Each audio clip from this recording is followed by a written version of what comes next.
సంబంధించి ఎవరెవరి పాత్ర ఉంటుంది అనే దాని గురించి మనం మాట్లాడుకుందాం. సో మల్లేష్ గారు, ఇప్పుడు ఓవరాల్ గా అయితే మనకి నీళ్లు, నిధులు, నియామకాలు ఈ 3 అంశాలకు సంబంధించి తెలంగాణ రాష్ట్రం ఒక నినాదంతో వచ్చింది. అందులో నీళ్లు, నిధులలో ఈ ప్రాజెక్టుల అంశం చాలా కీలకంగా ఉంటుంది. సో ఇప్పుడు రీడిజైన్ ఏం చేస్తారు అంటే, ఇప్పుడు రీడిజైన్ చేయడంలో తప్పు లేదు, కాకపోతే ఏంటంటే అది ఆర్థికపరమైనటువంటి అంశాలతోటి కూడుకున్నది కనుక కాంట్రాక్టర్కు కొంత సర్టెన్ టైం అగ్రిమెంట్ ఉంటుంది. ఆ అగ్రిమెంట్ లోపు ఏమైనా ప్రాబ్లం ఉంటే కాంట్రాక్టర్ చేయాల్సినటువంటి అవసరం ఉన్నది. మరి ఇప్పుడు కాంట్రాక్టర్ది లోపమా, ఇంజనీర్ల లోపమా అనేది తేలాల్సింది ఇప్పుడు ఉంది. పక్క ఎల్ఎన్టీ తప్పున్నది. ఎల్ఎన్టీ మాట మార్చిన తీరుని చూస్తే 100% ఎల్ఎన్టీదే. ఎందుకంటే అక్టోబర్లో మేము అది రెక్టిఫై చేసి మేము కన్స్ట్రక్ట్ చేస్తామని చెప్పారు. అది ఏమన్నా మాదే బాధ్యత అన్నారు. తెలంగాణ కాంగ్రెస్ ప్రభుత్వం ఏర్పాటు చేసిన తర్వాత మాకు సంబంధం లేదని మాట్లాడారు. మళ్ళీ ఏంది అని అంటే లేదు చూద్దామంటున్నారు. అంటే ఈ మాట మార్చే ధోరణి కొంత ఇబ్బంది, అంటే వాళ్ళు ఏదో ఎస్కేప్ అవుతున్నటువంటి సందర్భం అవపడుతున్నది. అప్పుల కాడికి వస్తే సుజాత గారు చెప్తున్నారు అప్పులు అంటే ఈరోజు సుజాత గారు తెలవాల్సింది, బాలరాజు వినాల్సింది, ఈ కేసీఆర్ మంచోడే కానీ లోకల్ లీడర్లు వెధవలు ఉన్నారు, వాళ్ళకు ఓటేయద్దు అనే దాని మీద ఇవాళ కాలువ సుజాత ఫైర్ బ్రాండ్ సుజాతకు ఇవాళ అవకాశం ఇచ్చింది అట్లనే.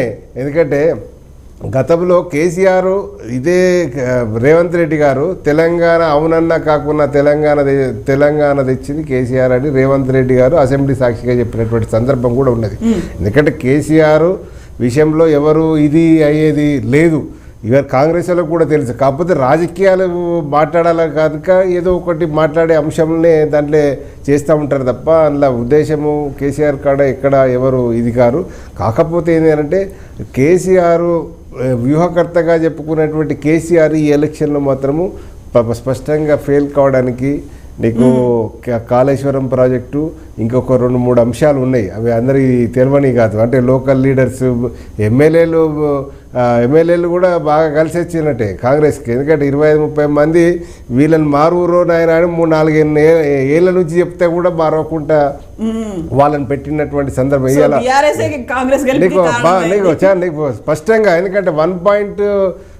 నీకు 8 ఓట్ షేరింగ్ తేడా ఉందండి. ఆ 1.8 షేరింగ్ పెద్ద డిఫరెన్సెస్ ఏం లేదు.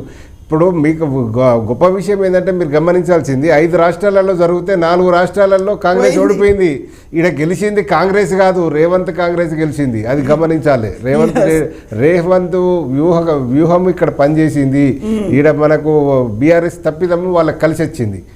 ఇది వాస్తవమైనటువంటి పరిస్థితి. తర్వాత అప్పులు అని చెప్తా ఉన్నారు. అభివృద్ధి చేయాలంటే అప్పులు కావాలండి. అగ్రరాజ్యమైనటువంటి అమెరికా దేశం లాంటిదే అప్పులలో నెంబర్ 1లో ఉన్నది.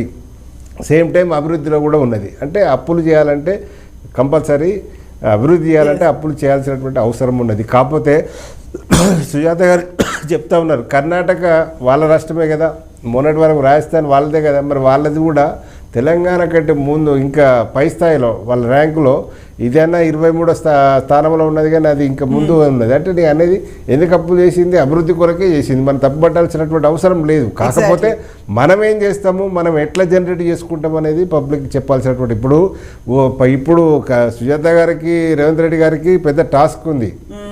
ఏదంటే మనకు 6 గ్యారెంటీది 6 గ్యారెంటీ అమలుకు ఎన్ని కోట్ల అప్పులు చేస్తే ముంగడి పడుతుంది నీకు. ఎందుకంటే ఇప్పుడు ప్రాజెక్టులది నిలబెట్టుకోవాలి.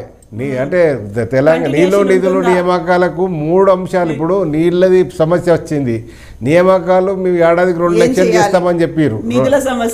తర్వాత నిధులు జనరేట్ చేసుకోవడానికి మనం ఈ తెలంగాణ ఏదో జరిగింది అంటే అప్పులు ఇచ్చేటోడు ఇయ్యడు కదండి. ఇప్పుడు మనము టిప్ టాప్ జర మంచిగా కనిపిస్తేనే జర షోపుటప్పు ఉండి పబ్లిక్ మెసేజ్ పోతేనే అప్పులు పుడతాయి. అది మీకు రేవంత్ రెడ్డి గారు ఒకసారి ఇంటర్వ్యూలో చెప్తే నేను మా దాంట్లోనే అంటే మా రెడ్డిస్లోనే మేము బలంగా ఉంటేనే రాణిస్తారు, లేకపోతే రారు అనే పదాలు. అంటే ఇప్పుడు మనము ఇక్కడ బలంగా అవపడాలి, మనము ఇక్కడ బదనాం చేసే ప్రోగ్రాం కాకుండా దాన్ని రెక్టిఫై చేసుకుంటా. ఇప్పుడు బీఆర్ఎస్ను మనం స్వాగతించాల్సింది ఎక్కడంటే ఇప్పుడు అక్రమాలు జరిగితే మీరు చర్యలు తీసుకోండి అని చెప్పిర్రు, వీళ్ళు ఆదేశించారు.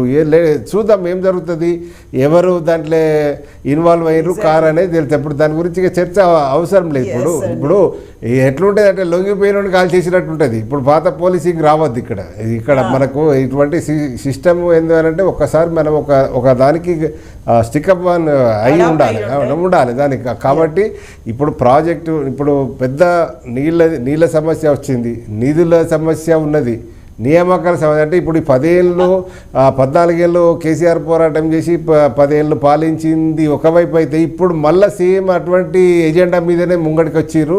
వాళ్ళకి ఆ సమస్యలు ఉన్నాయి. కాబట్టి దాన్ని అధిగమించాలంటే కొంత